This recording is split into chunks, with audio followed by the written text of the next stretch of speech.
আসসালামু আলাইকুম। স্পোর্টসের পক্ষ থেকে সবাইকে শুভেচ্ছা জানাচ্ছি।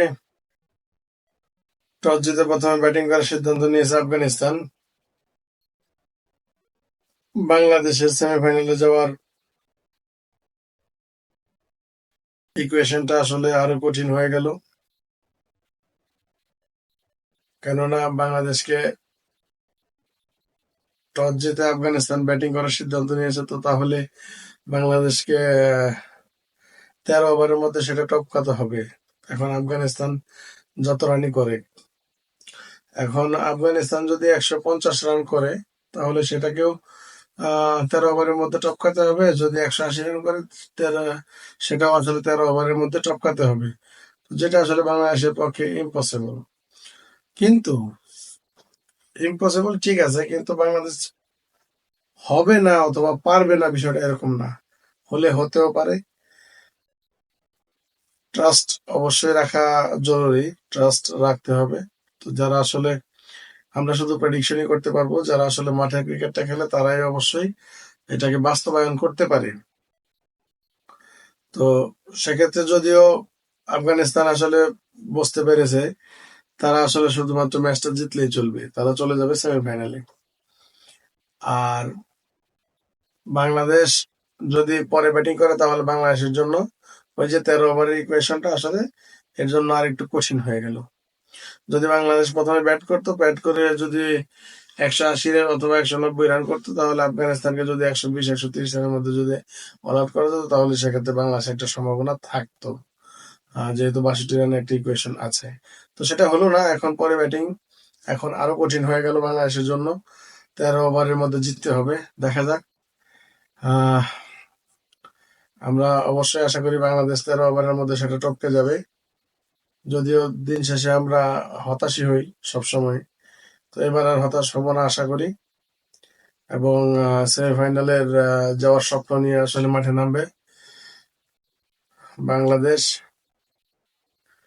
তো এই হচ্ছে আজকের বাংলাদেশ ভার্সেস আফগানিস্তান ম্যাচের ইকুয়েশনটা।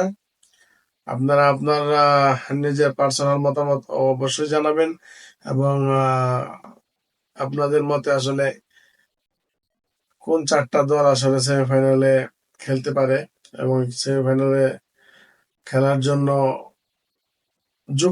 যোগ্যতর দল, হ্যাঁ অবশ্যই আপনারা বলবেন।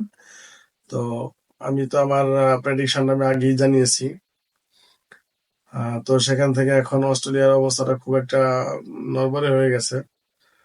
আজকের ম্যাচটা জিতলে আর আসলে কোনো বাধা থাকতো না।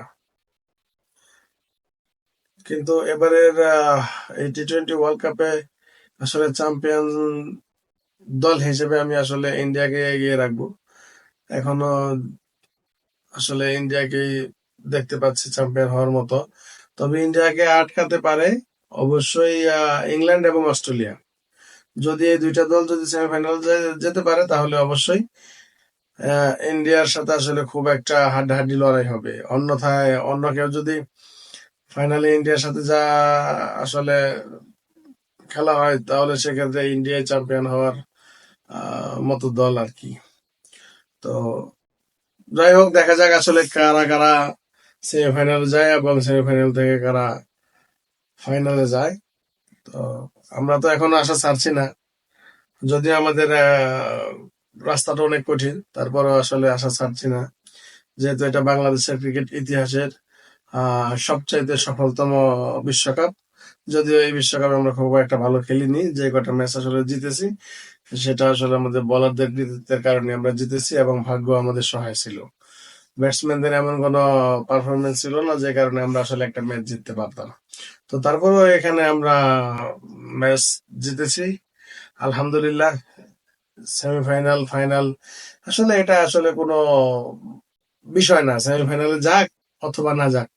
এই যে বাংলাদেশকে নিয়ে সেমিফাইনালে যাক বা না যাক, অথবা এই যে একটা ইকুয়েশন হচ্ছে 62 রানে জিততে পারে বাংলাদেশ সেমিফাইনালে যেতে পারবে, এবং 13 ওভারের মধ্যে বাংলাদেশ জিততে পারে সেমিফাইনালে যেতে পারবে। এই যে একটা মধুর একটা ইকুয়েশন, হ্যাঁ এই মধুর একটা ইকুয়েশন তৈরি হয়েছে আসলে, এটাই তো বাংলাদেশ ক্রিকেটের জন্য অনেক কিছু। বাংলাদেশ সেমিফাইনালে যাক না যাক সেটা বড় কথা না, এই যে বাংলাদেশের জন্য একটা হিসাব কিতাব হচ্ছে, হ্যাঁ, তো এইটাই দিন শেষে বাংলাদেশের ক্রিকেটারের সবচেয়ে বড় প্রাপ্তি আসলে। এটা একটা আসলে মধুর হিসাব। আপনারাও হিসাব করতেছেন, আমিও হিসাব করতেছি, সবাই হিসাব করতেছে। আসলে আমরা জানি বাংলাদেশ যেতে পারবে না সেমিফাইনালে, কিন্তু তারপরেও খেলাটা দেখার আগে অবশ্যই টিভি সেটের সামনে যখন বসবেন, তখন অবশ্যই মনে মনে আপনি আপনার ইকুয়েশনটা মিলিয়ে নেবেন। ৬২ রানের মধ্যে বাংলাদেশ জিততে পারবে কিনা, অথবা ১৩ ওভারের মধ্যে বাংলাদেশ জিততে পারবে কিনা। আমরা জানি যেতে পারবে না, কিন্তু তারপরেও একটা মনে একটা আশা আমাদের থাকে। তো বাংলাদেশের জন্য শুভকামনা, সবাই ভালো থাকবেন, সুস্থ থাকবেন, ম্যাচটা উপভোগ করেন। আল্লাহ হাফেজ।